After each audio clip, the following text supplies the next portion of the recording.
तो नमस्कार दोस्तों, एक बार फिर मैं अंशुमन सिंह आप सभी दोस्तों का हार्दिक स्वागत है और अभिनंदन करता हूँ आर टेक स्टडी चैनल में। तो दोस्तों आज हम बात करने वाले हैं सी प्रोग्रामिंग के बारे में। तो अगर आपने मेरे पिछले वीडियोस को नहीं देखा है तो एक बार वहाँ पर जाकर पिछले वीडियोस को देख लीजिए प्लेलिस्ट में। और अभी तक आपने मेरे चैनल पर सब्सक्राइब नहीं किया है तो प्लीज़ एक बार मेरे चैनल को सब्सक्राइब कर लो और वीडियो को लाइक करके अपने दोस्तों के साथ शेयर करना मत भूलिएगा। तो चलिए दोस्तों आज हम सीखते हैं सी लैंग्वेज के बारे में, थोड़ी ज़रूरी बातें करते हैं। तो सबसे पहले दोस्तों आता है सी एक स्ट्रक्चर ओरिएंटेड लैंग्वेज मानी जाती है। ठीक है, तो ये एक स्ट्रक्चर ओरिएंटेड लैंग्वेज का मतलब है कि जैसे हम कोई क्लास की जैसे हम फर्स्ट सेकंड थर्ड स्टैंडर्ड में जाते रहते हैं तो उसी प्रकार सी प्रोग्रामिंग होती है कि इसके जो कॉन्सेप्ट होते हैं, इसकी जो प्रोग्रामिंग होती है एक स्ट्रक्चर्ड फॉर्म में बटी होती है, तो जिसकी वजह से ये स्ट्रक्चर ओरिएंटेड प्रोग्रामिंग मानी जाती है। दूसरा आता है भाई साहब ये मिडिल लेवल। भाई क्या होता है कि कंप्यूटर ना तो हमारी बात को समझ सकता है ना हम कंप्यूटर के मशीन लैंग्वेज कोड को समझ सकते हैं। तो ये जो सी होती है ये हमारे द्वारा कही हुई बात को लेती है और मशीन वाले कोड में कन्वर्ट करती है। इसके अंदर जो इंटरप्रेटर होता है वो कन्वर्ट करता है, इसलिए मिडिल लेवल की लैंग्वेज मानी जाती है।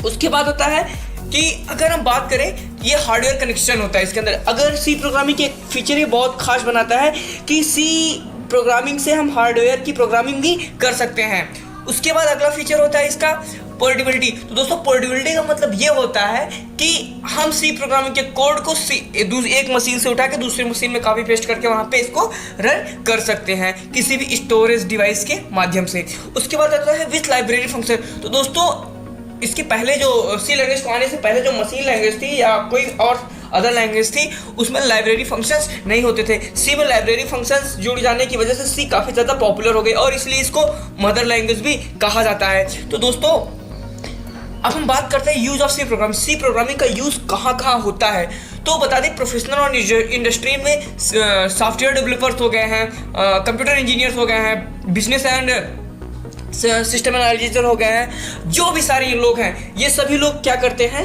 कि सी प्रोग्रामिंग के यूज़ पे फोकस करते हैं ज़्यादा से ज़्यादा, और यहाँ पे सी प्रोग्रामिंग ज़्यादा से ज़्यादा यूज़ होती है।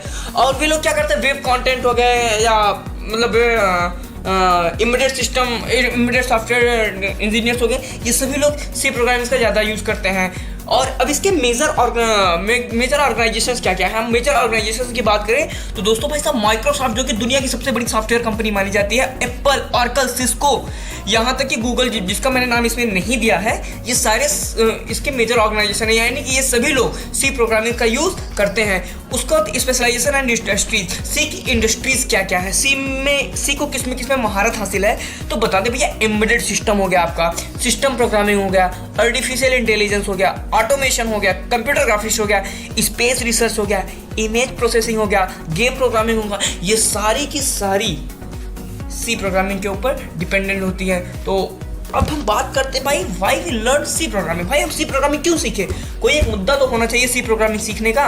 तो आइए मैं वो सारे मुद्दे बताता हूँ कि आपको सी प्रोग्रामिंग क्यों सीखनी चाहिए। तो सबसे पहले बेसिकली आता है सिस्टम एप्लीकेशन डेवलपमेंट। हम अपने सिस्टम में जो भी एप्लीकेशन यूज़ करते हैं, ठीक है, उनके डेवलपमेंट करने में, उनके डेवलपिंग में सी प्रोग्रामिंग का बहुत बड़ा हाथ होता है। भाई अगर सी प्रोग्रामिंग ना हो तो उनका डेवलपमेंट इतना इजीली नहीं हो सकता है। उसके बाद आता है ऑपरेटिंग सिस्टम। अब जैसे भाई ऑपरेटिंग सिस्टम जो है उसमें विंडोज़ हो गया, मैक हो गया, लिनक्स हो गया, यूनिक्स हो गया, ये सारे ऑपरेटिंग सिस्टम जो है वो बेसिकली सी प्रोग्रामिंग से ही डिज़ाइन किए जाते हैं, डेवलप किए जाते हैं। ठीक है, उनका इंटीग्रेशन सी प्रोग्रामिंग से ही होता है, तो इसमें कोई गलत नहीं होगा। और हाँ इतना ही नहीं, वो जो वर्ड प्रोसेसर हो गया, स्प्रेडशीट्स हो गए, ये सारी चीज़ें हो हैं वो सी प्रोग्रामिंग से ही होती हैं। अगर आपको कोई एम्बेडेड सॉफ्टवेयर बनाना है तो वहाँ पे आपका सी प्रोग्रामिंग बहुत ज़्यादा ज़रूरी होता है, क्योंकि एम्बेडेड सॉफ्टवेयर जो होता है, अब जैसे कि एक ब्लूटूथ रोबोटिक कार बनानी है तो उसकी जो प्रोग्रामिंग होगी वो सी प्रोग्रामिंग से ही ज़्यादा एफिशिएंस मानी जाएगी। अदर प्रोग्रामिंग से भी कर सकते हैं, लेकिन जो मेन फंडा पहली हमारे पास जो अपॉर्चुनिटी होती है वो होती है सी प्रोग्रामिंग की। उसके बाद होता है ग्राफिक्स पैकेज। सी के साथ एक बहुत बड़ा ग्राफिक्स पैकेज होता है। कोई भी ग्राफिक डिज़ाइन करना हो, हाल ही में एक नया पबजी गेम आया है, बताया जा रहा है उसके वो जो साउथ कोरिया की कंपनी है पबजी, उसने मैक्सिमम प्रोग्रामिंग इसी सी की वजह से ही की है। तो अभी इतना ही नहीं, सी बहुत बड़ा है। अब जैसे कि ऑपरेटिंग सिस्टम का डेवलपमेंट है, इसको मैंने पिछले स्लाइड में बात कर ली थी, ऑपरेटिंग सिस्टम का डेवलपमेंट है, तो हाँ बिल्कुल जितने भी ऑपरेटिंग सिस्टम है, अगर एंड्रॉइड स्टूडियो की बात करें तो एंड्रॉइड स्टूडियो भी सी प्रोग्रामिंग से ही मिलकर बना है। उसके बाद आता है डेटाबेस सिस्टम और कंपाइलर असेंबलर। तो जितने भी डेटाबेस सिस्टम है, चाहे वो ऑरेकल के डेटाबेस हो गया है, चाहे वो माइक्रोसॉफ्ट का डेटाबेस हो गया, उसका जो सिस्टम है पूरा सी पे डिपेंड है। और उसके कंपाइलर तो पक्का सी प्रोग्रामिंग पे ही डिपेंड करते हैं। और असेंबलर की बात करें तो असेंबलर की भी डिज़ाइनिंग जो कोडिंग होती है वो सी प्रोग्रामिंग पे ही होती है। तो अब बात करते हैं network drivers and device drivers. भाई जितने भी नेटवर्क ड्राइवर्स हो गए, चाहे वो राउटर्स हो गए, कोई भी ड्राइवर आप उठा के देख लोगे नेटवर्किंग का, वो सभी सी पे बने हैं। अब कोई डिवाइस का ड्राइवर हो गया, जैसे कोई प्रिंटर हो गया हमारे पास, अब जैसे पास कोई हमारे पास स्कैनर हो गया, कोई हमारे पास प्लॉटर हो गया, तो इन सब के जो ड्राइवर्स होते हैं, जो डिवाइस के ड्राइवर्स होते हैं जिनको हम इंस्टॉल करके उन डिवाइसेस को अपने सिस्टम से कनेक्ट करते हैं, वो भी बेसिकली सी पे ही बने होते हैं। अब बात करते हैं फेसबुक की। तो फेसबुक भाई इतनी बड़ा एप्लीकेशन है कि जो कि मार्क जुकरबर्ग ने इसको बनाया था।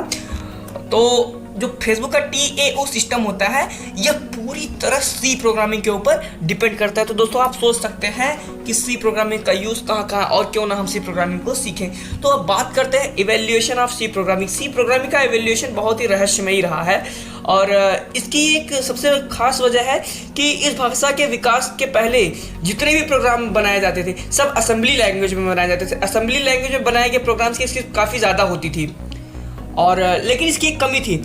असेंबली लैंग्वेज में डेवलप किया गया प्रोग्राम उसी कंप्यूटर पर एग्जीक्यूट होता था जिस पर उसे डेवलप किया गया है। ये सबसे बड़ी कमजोरी, सबसे बड़ी वजह थी सी प्रोग्रामिंग की इवैल्यूएशन की।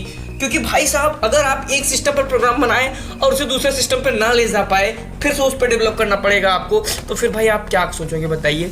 अब बात करते हैं और सी प्रोग्रामिंग लैंग्वेज की आवश्यकता इसलिए हुई कि भाई साहब कोई ऐसा प्रोग्राम बनाए जो पोर्टेबल हो। अब पोर्टेबल का मतलब, अब जैसे हम इस सिस्टम में अपने प्रोग्राम बनाए, उसके बाद अब हम चाहे अपने दोस्त के सिस्टम में यही प्रोग्राम उसको कॉपी करके देना हुआ, तो फिर क्या करेंगे, हम किसी भी स्टोरेज डिवाइस को लगाएंगे और कॉपी करके दे देंगे। भाई वो उसके इंटरप्रेटर पे, उसके कंपाइलर पे इस सी का प्रोग्राम चल जाएगा। तो सन 1960 में कैम्ब्रिज यूनिवर्सिटी की एक कंप्यूटर प्रोग्रामिंग भाषा का विकास किया गया जिसका नाम था बेसिक कंबाइंड प्रोग्रामिंग लैंग्वेज, यानी कि BCPL, जो यहाँ पे आपको दिख रहा है। तो BCPL जो था भैया वो सन 70 में BCPL रखा गया। तो BCPL जो था वो 1970 में केम थॉम्सन में उसमें कुछ परिवर्तन कर दिया, इसमें कुछ रिडिज़ाइन कर दिया और जब उसमें परिवर्तन किया तो सामान्य बोलचाल की भाषा में इसे बी लैंग्वेज कहा गया।